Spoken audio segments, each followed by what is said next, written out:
Welcome to our channel. আমি আজকে আপনাদেরকে একদম ধাবার মতো টেস্টি এগ তড়কা করে দেখাবো। এগ তড়কা খেতে আমরা সকলেই কম বেশি খুবই ভালোবাসি। আমি এখানে 2 কাপ মিক্স তড়কা ডাল নিয়ে নিয়েছি। সেটাকে আমি ভালো করে ধুয়ে ওভারনাইট ভিজিয়ে রাখবো।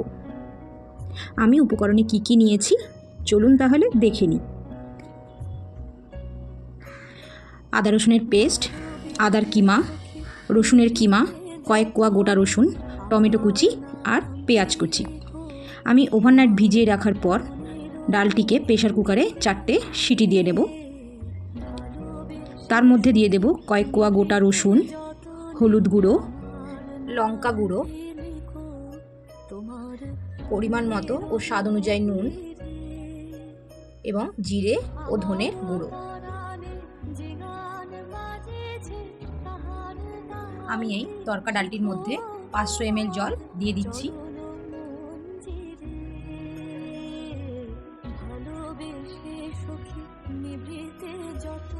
আমি প্রেসার কুকারে তড়কা ডালটি করতে 4টে সিটি দিয়েছি এবং এইদিকে কড়াইয়ে তেল গরম করে দিয়ে দেব আদা কুচি।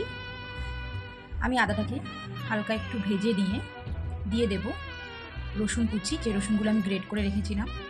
আদা ও রসুনটা একটু ভাজা ভাজা হয়ে এলে দিয়ে দেব পেঁয়াজ কুচি। আমি এখানে 3টে পেঁয়াজ ইউজ করেছি। দিয়ে দিচ্ছি লঙ্কা কুচি। লঙ্কাটা আপনারা আপনাদের পছন্দ মতন দেবেন, আপনারা যেরকম ঝাল খেতে পছন্দ করেন। আমি যেহেতু ডালে লঙ্কার গুঁড়ো দিয়েছি তাই এখানে খুব বেশি লঙ্কা আমি এখানে দিলাম না। দিয়ে দিচ্ছি আদা আর রসুনের পেস্ট। কুচনো পেঁয়াজটার সাথে আদা রসুনের পেস্টটিকে ভালো করে নাড়াচাড়া করে নেব যতক্ষণ পেঁয়াজটা নরম না হয়ে আসছে। দেখুন পেঁয়াজ নরম হয়ে গিয়েছে। এরপর আমি দিয়ে দিচ্ছি টমেটো কুচি।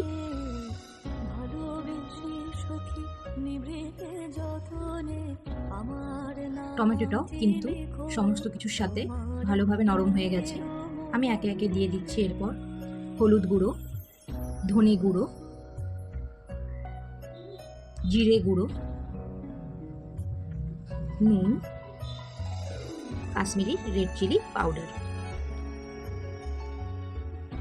আর দিয়ে দিচ্ছি স্বাদ অনুযায়ী চিনি। দিয়ে ভালো করে নাড়াচাড়া করে নেব। মশলাটা কষিয়ে নেব ভালো করে।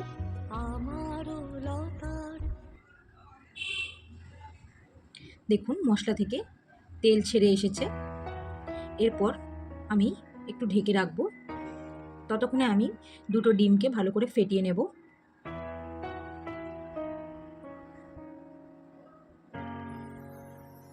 ফেটিয়ে নেওয়ার পর ঢাকা খুলে দেখুন মশলাটা কি সুন্দর কষে গেছে।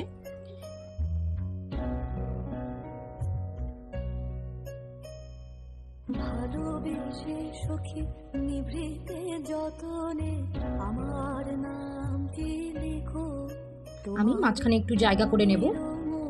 জায়গা করে দিয়ে দেব ফেটানো ডিমটাকে। দিয়ে আমি মশলার সাথে ভালো করে মিশিয়ে নেব।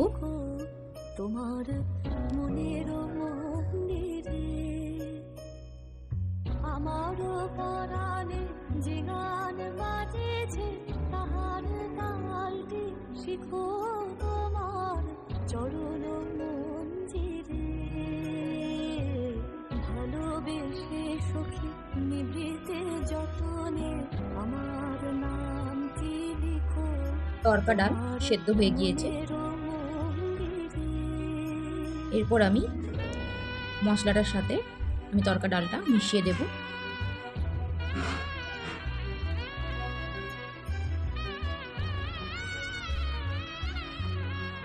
দিয়ে কিছুক্ষণ ডালটা ফুটতে দেব। ফোটার পর আমি দিয়ে দিচ্ছি তড়কা মশলা এবং কাস্তুরি মেথি।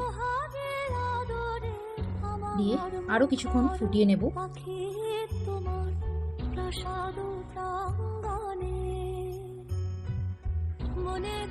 আমি এখানে বাটার ইউজ করেছি।